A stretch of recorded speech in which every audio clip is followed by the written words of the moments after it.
ಎಲ್ರಿಗೂ ನಮಸ್ಕಾರ ಸ್ನೇಹಿತರೆ. ಎಲ್ಲೋ ಒಂದು ಕಡೆ ಕೆಲವೇ ಕ್ಷಣದಲ್ಲಿ ನಾನೊಂದು ವಿಡಿಯೋನ ನೋಡಿದೆ. ಎಲ್ಲೋ ಒಂದು ಕಡೆ ಸಾಮಾಜಿಕ ಜಾಲತಾಣದಲ್ಲಿ ಹರಿದಾಡ್ತಿದೆ ಮತ್ತು ನನ್ನ ವಾಟ್ಸಪ್ ಗ್ರೂಪ್ಗೂ ಬಂತು. ಎಲ್ಲೋ ಒಂದು ಕಡೆ ಒಬ್ಬ ವ್ಯಕ್ತಿ ದಲಿತರು ಎಲ್ಲೋ ಒಂದು ಕಡೆ ಮಾತಾಡ್ತಾರೆ, ಒಳ ಮೀಸಲಾತಿಯನ್ನು ತೆಗಿಬೇಕು, ಈ ಜಾತಿ ಒಂದು ಧರ್ಮವನ್ನು ತೆಗಿಬೇಕು, ಇಲ್ಲಿ ಎಲ್ಲರೂ ಒಂದೇ, ಈ ಮೀಸಲಾತಿಯಿಂದ ಎರಡು ಪಂಗಡಗಳು ಸಹ ಇವತ್ತು ಅನ್ಯಾಯ ಆಗ್ತಿದೆ, ಶೋಷಣೆಗಳು ಆಗ್ತಿದೆ. ಬಾಬಾ ಸಾಹೇಬ್ ಅಂಬೇಡ್ಕರ್ ಅವರ ಒಂದು ಆಲೋಚನೆಗಳು ಹಿಂದಿನ ದಿನಗಳಲ್ಲಿ ಒಂದು ಇತ್ತು, ಆದರೆ ಇವತ್ತಿನ ದಿನಗಳಲ್ಲಿ ನಾವು ಕುಡಿಯುವಂಥ ಗಾಳಿ, ನೆಲ, ಜಲ ಎಲ್ಲವೂ ಸಹ ಇವತ್ತು ಎಲ್ರಿಗೂ ಒಂದೇ. ಆದರೆ ಜಾತಿ ಅನ್ನೋದು ಯಾಕೆ?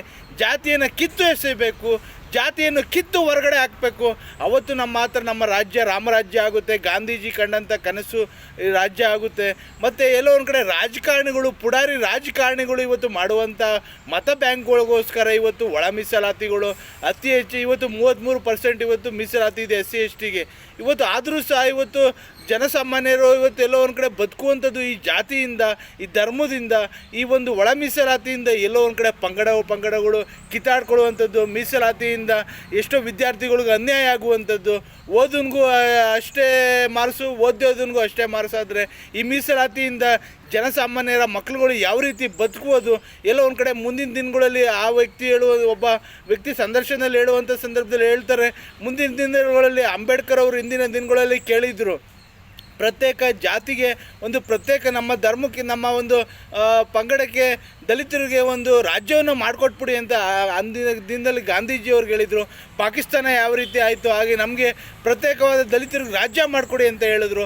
ಅದು ಮುಂದಿನ ದಿನಗಳಲ್ಲಿ ನಮ್ಮ ಮಕ್ಕಳು ಮುಂದಿನ ಮೊಮ್ಮಕ್ಕಳುಗಳು, ಮುಂದಿನ ತಲೆಮಾರುಗಳಿಗೆ ಅದು ಜಾರಿಗೆ ಬಂದರೂ ಆಶ್ಚರ್ಯ ಇಲ್ಲ ಅನ್ನೋದು ಎಲ್ಲೋ ಒಂದು ಕಡೆ ಅವ್ರ ಹೇಳಿಕೆ ಆಗಿತ್ತು.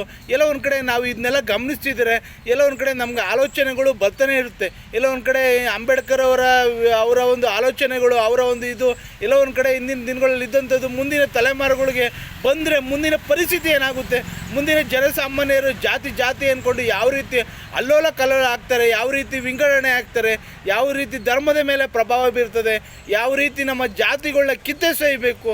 ಎಲ್ಲೋ ಒಂದು ಕಡೆ ಅಂಬೇಡ್ಕರ್ ಮಾಡಿದ್ದು ಸಂವಿಧಾನ ಒಂದು ಕಡೆ ಆದರೆ ಇವತ್ತು ಜನಸಾಮಾನ್ಯರು ಅದನ್ನೇ ಕಂಟಿನ್ಯೂ ಮಾಡಿಕೊಂಡು ಇವತ್ತು ಅದನ್ನ ಉಪಯುಕ್ತವಾದಂಥ ರೀತಿಯಲ್ಲಿ ಒಳ ಮೀಸಲಾತಿನ ತೆಗೆದುಕೊಂಡು ಉಪಯೋಗವಂತೂ ಮಾಡ್ಕೋತಿದ್ದಾರೆ.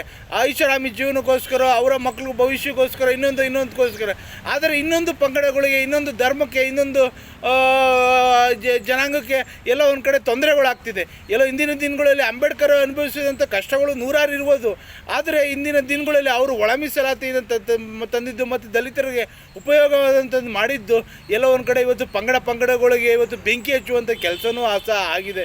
ಮುಂದಿನ ದಿನಗಳಲ್ಲಿ ಅಂಬೇಡ್ಕರ್ ಕಂಡಂಥ ಕನಸುಗಳು, ಅದು ಗಾಂಧೀಜಿಗಳು ಕಂಡಂಥ ಕನಸುಗಳು ನೆನಸಾಗುತ್ತೋ ಬಿಡುತ್ತೋ ಗೊತ್ತಿಲ್ಲ. ಆದರೆ ಈ ಜಾತಿಯನ್ನು ಕಿತ್ತು ಎಸೆಯಬೇಕು, ಈ ಜಾತಿಯನ್ನು ಬೆಂಕಿಗಿರುವಂಥ ನಮ್ಮ ರಾಜಕಾರಣಿಗಳನ್ನ ಮತ್ತೆ ಕಿತ್ತೆಸಿದ್ರೆ ಅವತ್ತು ನಮ್ಮ ರಾಜ್ಯ ರಾಮರಾಜ್ಯ ಆಗುತ್ತೆ. ಎಲ್ಲ ಒಂದು ಕಡೆ ನನ್ನ ವಿಡಿಯೋ ಉದ್ದೇಶ ಇಷ್ಟೇ, ಪ್ರತಿಯೊಬ್ಬರಿಗೂ ಮನವರಿಕೆ ಆಗಬೇಕು. ಈ ಮೀಸಲಾತಿಗಳು, ಈ ಒಳ ಮೀಸಲಾತಿಗಳು, ಈ ಜಾತಿಗಳು, ಈ ಧರ್ಮಗಳು, ಈ ಒಂದು ಇದರಿಂದ ಎಲ್ಲೋ ಒಂದು ಕಡೆ ಇಡೀ ಒಂದು ಮನುಕುಲನೇ ಇವತ್ತು ಅಲ್ಲೋಲ ಕಲ್ಲೋಲ ಆಗುವಂಥ ಪರಿಸ್ಥಿತಿ ಬಂದಿದೆ. ಎಲ್ಲೋ ಒಂದು ಕಡೆ ನಾವೆಲ್ಲ ಪ್ರಜ್ಞಾವಂತರಾಗಬೇಕು. ನಮ್ಮ ಮುಂದಿನ ತಲೆಮಾರುಗಳಾಗಲಿ, ನಮ್ಮ ಹಿಂದಿನ ತಲೆಮಾರುಗಳಲ್ಲಿ ಯಾವ ರೀತಿ ಅನುಭವಿಸಿದ್ರು, ಮುಂದಿನ ತಲೆಮಾರಿಗೆ ಆ ರೀತಿಯ ತೊಂದರೆಗಳು ಆಗೋದು ಬೇಡ. ಈ ಒಳ ಮೀಸಲಾತಿಯನ್ನು ಕಿತ್ತೆಸೆಯಬೇಕು. ಎಲ್ಲರೂ ನಾವು ಜಾತಿಯನ್ನು ಕಿತ್ತೆಸೆಯಬೇಕು. ನಾವೆಲ್ಲ ಒಂದೇ, ನಾವೆಲ್ಲ ಯಾವುದೇ ಜಾತಿ ಇಲ್ಲ, ನಾವೆಲ್ಲ ಎಲ್ಲ ಇಡೀ ಧರ್ಮಗಳು ಎಲ್ಲ ಒಂದೇ, ನಾವೆಲ್ಲ ಭಾರತೀಯರು ಅನ್ನೋದೊಂದು ಇದೊಂದು ಸಾಂಕೇತಿಕ ಒಂದು ಶಕ್ತಿ ಬಂದರೆ ಅವತ್ತು ನಮ್ಮ ರಾಜ್ಯ, ನಮ್ಮ ದೇಶ ಒಂದು ಶಕ್ತಿಯಾಗಿ ಬೆಳೆದು ನಿಲ್ಲುತ್ತೆ. ಇವತ್ತು ಏನು ಈ ಮೀಸಲಾತಿಗಳಿಂದ ಎಲ್ಲೋ ಒಂದು ಕಡೆ ರಾಜ್ಯಗಳು, ದೇಶಗಳು ಇವತ್ತು ಸಂಘರ್ಷಗಳಿಂದ ಆಗುತ್ತೆ. ಜಾತಿಯನ್ನು ಕಿತ್ತೈಸೋಣ ಅನ್ನೋದು ನನ್ನ ವಿಡಿಯೋ ಉದ್ದೇಶ. ಎಲ್ಲೋ ಒಂದು ಕಡೆ ಸಾಮಾಜಿಕ ಜಾಲತಾಣದಲ್ಲಿ ಬಂದಂಥ ವಿಡಿಯೋಗಳನ್ನ ನೋಡಿ ಎಲ್ಲೋ ಒಂದು ಕಡೆ ಪ್ರತಿಯೊಬ್ಬರಿಗೂ ಮನವರಿಕೆ ಮಾಡಬೇಕು. ಜನಸಾಮಾನ್ಯರು ಜಾಗೃತಿ ಮೂಡಬೇಕು. ಸತ್ತ ಪ್ರಜೆಗಳಾಗಬೇಡ್ದು. ಎಲ್ಲೆಲ್ಲಿ ಎಡುತ್ತಿದ್ದಾರೆ, ಎಲ್ಲೆಲ್ಲಿ ಅನ್ಯಾಯಗಳಾಗ್ತಿದೆ, ಎಲ್ಲೆಲ್ಲಿ ನಮ್ಮ ಜನಗಳಿಗೆ ಯಾವ ರೀತಿಯ ಶೋಷಣೆಗಳಾಗ್ತಿದೆ, ಎಲ್ಲ ನಮ್ಮ ಮಕ್ಕಳುಗಳು ಯಾಕೆ ಹಿಂದೆ ಹೋಗ್ತಿದ್ದಾರೆ, ಯಾಕೆ ಇವತ್ತು ದಲಿತರು ಅಂತ ಹೆಸರು ಹೇಳ್ಕೊಂಡು ಒಳ ಮೀಸಲಾತಿ ಹೆಸರು ಹೇಳ್ಕೊಂಡು ಇವತ್ತು ಅವರು ಮುನ್ನೋಗ್ತಿದ್ದಾರೆ, ಇವತ್ತು ಜಾತಿ ಅಂದ್ಕೊಂಡು ಯಾವ ರೀತಿ ಹೋಗ್ತಿದ್ದಾರೆ, ಪ್ರತಿಯೊಂದು ಜನಸಾಮಾನ್ಯರಿಗೆ ತಿಳಿಸ್ಬೇಕು, ಜನಸಾಮಾನ್ಯರಿಗೆ ಮನವರಿಕೆ ಮಾಡಬೇಕು ಅನ್ನೋದು ನನ್ನ ವಿಡಿಯೋ ಉದ್ದೇಶ.